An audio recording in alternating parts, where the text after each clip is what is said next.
এদের দ্বারা তো দেশের ক্ষতি হয় নাই, হইছে? বরং কঠিন মুহূর্তে এরা বুকের তাজা রক্তকে ঢেলে দেওয়ার জন্য মুসলমানের স্বার্থে, দ্বীনের স্বার্থে, দেশের স্বার্থে, মানবতার স্বার্থে ময়দানে ঝাঁপিয়ে পড়েছেন কঠিন কঠিন মুহূর্তে। এই জন্য মানুষের জীবনে ভুল আছেই, সব থেকে ক্ষমা চাই ক্ষমার মাস রমাজানুল মুবারক। আমি আল্লাহর কাছে ক্ষমা চাই জীবনের সব ভুল থেকে, এমনকি বয়ানের ক্ষেত্রেও যদি কোনো ভুল কথা বলে থাকি আল্লাহ আমাকে ক্ষমা করে দেন। জাতির কাছেও ক্ষমা চাই, আপনারা আমাকে ক্ষমা করে দিন। এরপরে আর বড় কিছু আছে তাও বলেন, শিখাইয়া দেন। এরপরও কেন আমরা নিজেরা নিজেরা দ্বন্দ্ব করে বাতিলকে সুযোগ দিব? এখন তো সময় এমন যে সমস্ত ওলামায়ে কেরাম দলাদলি মতভেদ সব ভুলে এক কাতারে না আসলে কঠিন পরিণাম ফল ভুগতে হবে এই জাতির জন্য।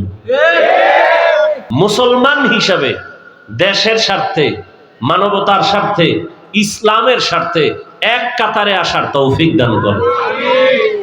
সব ভেদাভেদ ভুলে যাই, সব দ্বন্দ্ব ছেড়ে দেই, সব ছেড়ে দেই রমাজানুল মুবারকের এই বরকতে। আমাদের এক প্ল্যাটফর্মে না আসা পর্যন্ত আমরা মাথা উঁচু করে দাঁড়াতে পারবো না।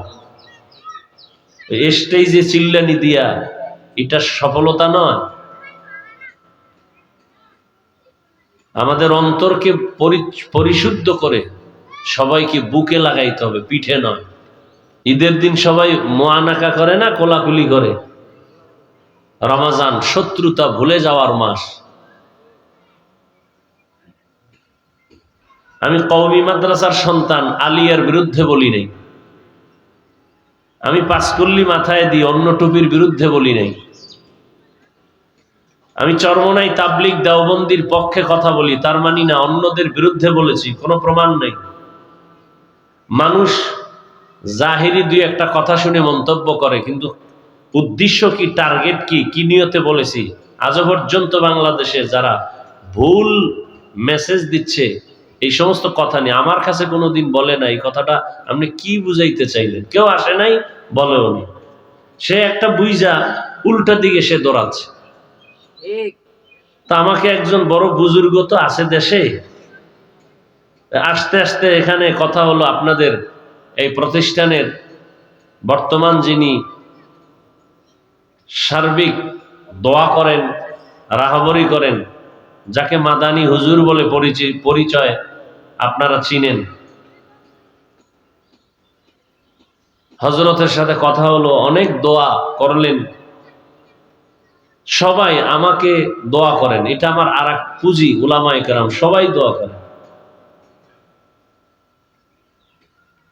আমি চরমনাইকে মোহাব্বত করি, এর মানে এটা না যে অন্য কোনো পীরের বিরুদ্ধে আমি বলি।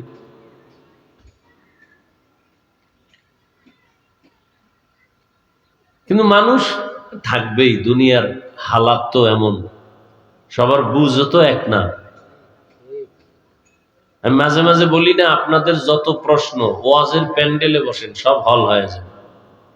উজানি নিয়ে প্রশ্ন কেন, চরমনাই নিয়ে প্রশ্ন কেন, বয়ানে বসেন, জবাব দিতে হবে না, এমনি জবাব পেয়ে যাবে।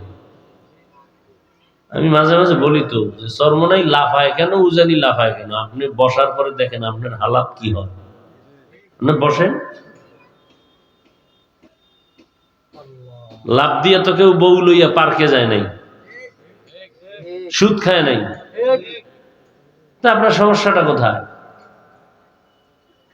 যাই হোক, ওই আমি মাঝে মাঝে বলি, বেয়াদবি ক্ষমা চাই, যে এক সুন্দরী মেয়ের পেছনে এক যুবক দৌড়াচ্ছে, বারবার প্রিজিং করতেছে।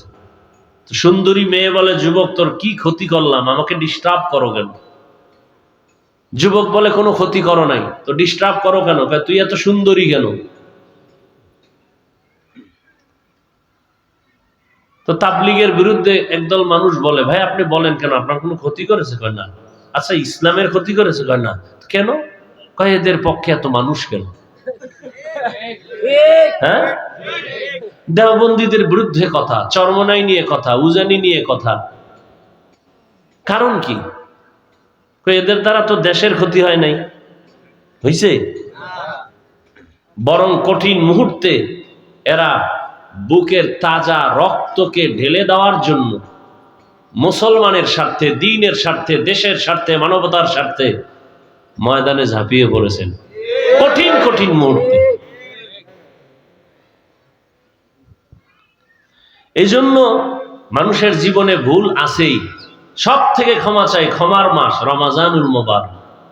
আমি আল্লাহর কাছে ক্ষমা চাই জীবনের সব ভুল থেকে, এমনকি বয়ানের ক্ষেত্রেও যদি কোনো ভুল কথা বলে থাকি আল্লাহ আমাকে ক্ষমা করে দেন। জাতির কাছেও ক্ষমা চাই, আপনারা আমাকে ক্ষমা করে দিন। এরপরে আর বড় কিছু আছে তাও বলেন, শিখাইয়া দেন। এরপরও কেন আমরা নিজেরা দ্বন্দ্ব করে বাতিলকে সুযোগ দিব? এখন তো সময় এমন যে সমস্ত ওলামায়ে কেরাম দলাদলি মতভেদ সব ভুলে এক কাতারে না আসলে কঠিন পরিণাম ফল ভুগতে হবে এই জাতির জন্য। কঠিন পরিণাম ফল ভোগ করতে হবে এই জাতির, যদি এখনো আমরা এক হতে না পারি, ফেসবুকে বিরুদ্ধে লেখালেখি যদি বন্ধ করতে না পারি, তাহলে আমাদের পরিণাম ফল অনেক ভয়াবহ। আল্লাহ উলামায়ে কেরামদেরকে এক ও এক বানায়। আমরা মুসলমান সাধারণ কাতারে যারা আছি, সাধারণ লাইনে, আল্লাহ সবাইকে মুসলমান হিসাবে দেশের স্বার্থে, মানবতার স্বার্থে, ইসলামের স্বার্থে এক কাতারে আসার তৌফিক দান করে। সব ভেদাভেদ ভুলে যাই, সব দ্বন্দ্ব ছেড়ে দেই, সব ছেড়ে দেই রমাজানুল মুবারকের এই বরকতে। কেন আমরা দ্বন্দ্ব করব? দ্বন্দ্ব হবে মুসলমানের সাথে আর বিধর্মীর সাথে কোন ক্ষেত্রে? ফিলিস্তিনে আজ মুসলমানের করুণ অবস্থা, সারা দুনিয়ার মুসলমানদের করুণ হালাত। আমাদের এক প্ল্যাটফর্মে না আসা পর্যন্ত আমরা মাথা উঁচু করে দাঁড়াতে পারবো না। স্টেজে চিল্লানি দিয়া এটা সফলতা নয়। আমাদের অন্তরকে পরিশুদ্ধ করে সবাইকে বুকে লাগাইতে হবে, পিঠে নয়। ঈদের দিন সবাই মোয়ানাকা করে না, কোলাকুলি করে। রমাজান শত্রুতা ভুলে যাওয়ার মাস।